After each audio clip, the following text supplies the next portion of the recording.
We crave it, this thing called success. We chase it, yearn for it, dream of it. Yet for some, its shadow inspires not joy, but fear, a fear so profound, so crippling it can derail us before we even begin. What a peculiar paradox. Why would anyone fear the very thing we are told will bring us happiness and fulfillment? We are conditioned to associate success with positive outcomes, a bigger house, a fancier car, the admiration of our peers.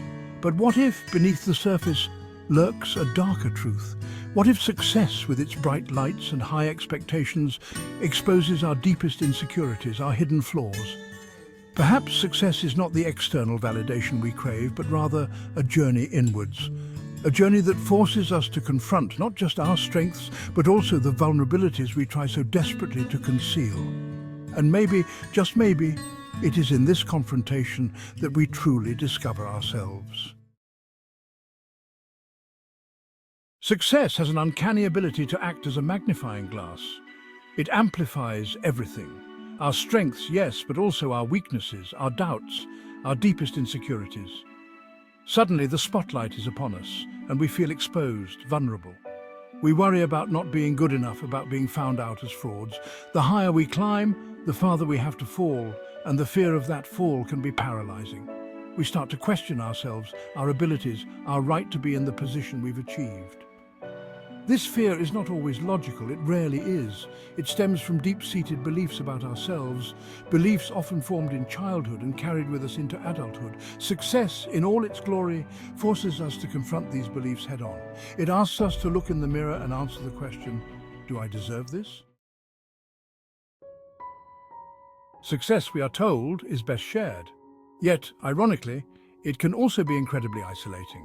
As we climb the ladder of achievement, we may find ourselves surrounded by fewer and fewer people who truly understand our journey. Friends and family, while well-meaning, may not grasp the pressures and expectations that come with our newfound success. They may envy our achievements, even resent us for them. We in turn may feel guilty for our success, ashamed of the very thing we worked so hard to attain. This sense of isolation can be profound. We may find ourselves yearning for connection, for someone who understands the weight of our responsibilities, the burdens of our success. But finding such connections can be difficult, and the loneliness can be overwhelming. I don't belong here. This insidious thought plagues many who achieve success. It is the voice of the imposter syndrome, whispering doubts and fueling insecurities. We begin to attribute our achievements to luck, timing, anything but our own merit. We fear being exposed as frauds, as charlatans who have somehow managed to fool everyone, even ourselves. This fear can be so pervasive that it prevents us from enjoying our accomplishments, from acknowledging our own hard work and talent. The imposter syndrome is a cruel trick of the mind, a manifestation of our deepest fears about ourselves. It tells us we are not worthy of success, that we are not enough. And the more we achieve, the louder this voice becomes, drowning out the quiet whispers of self-belief. Success, once achieved, brings with it a new set of burdens, expectations. The expectations of others, certainly, but also our own. We feel the pressure to maintain our success, to constantly outdo ourselves, to never falter. This pressure can be suffocating. We become prisoners of our own success, trapped by the need to live up to the image we have created. The joy of achievement is replaced by a relentless pursuit of more, a fear of losing what we have gained. We may find ourselves making choices, not based on what truly makes us happy, but on what we believe is expected of us. We chase external validation, seeking approval and affirmation from others, while neglecting our own needs and desires. Success, at its core, is about transformation. It is about growth, evolution, becoming a different version of ourselves. And for some, this transformation is terrifying.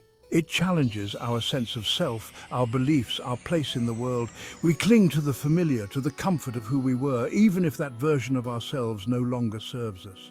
Change is unsettling, disruptive. It forces us to confront our limitations, to step outside of our comfort zones. Yet it is in this struggle, in this metamorphosis, that we discover our true potential. Like a butterfly emerging from its chrysalis, we must shed our old selves to embrace the beauty and freedom of who we are meant to be. Fear, left unchecked, can manifest in insidious ways. One of its most damaging forms is self-sabotage. We procrastinate, we make poor choices, we engage in self-destructive behaviors, all in an unconscious effort to protect ourselves from the perceived threat of success. We may even sabotage our relationships, pushing away those who love and support us because their belief in us triggers our own self-doubt. It is a vicious cycle, driven by fear and fueled by a lack of self-worth. The tragedy of self-sabotage is that it robs us of the very thing we claim to desire: success, happiness, fulfillment. It is a self-inflicted wound that keeps us stuck, prevents us from reaching our full potential. Perhaps it is time to redefine success, to view it not as a destination but as a journey of self-discovery, of confronting our fears, of embracing our authentic selves. Success in this light is not about external validation, but rather about internal fulfillment. It is about finding joy in the process, in the challenges and triumphs that shape us into the people we are meant to be. It is about recognizing that our worthiness is not dependent on our achievements, but rather on our inherent value as human beings. Let us release the fear of success and embrace the journey. Let us be kind to ourselves, celebrate our accomplishments, and acknowledge that we are all works in progress, forever evolving, forever becoming.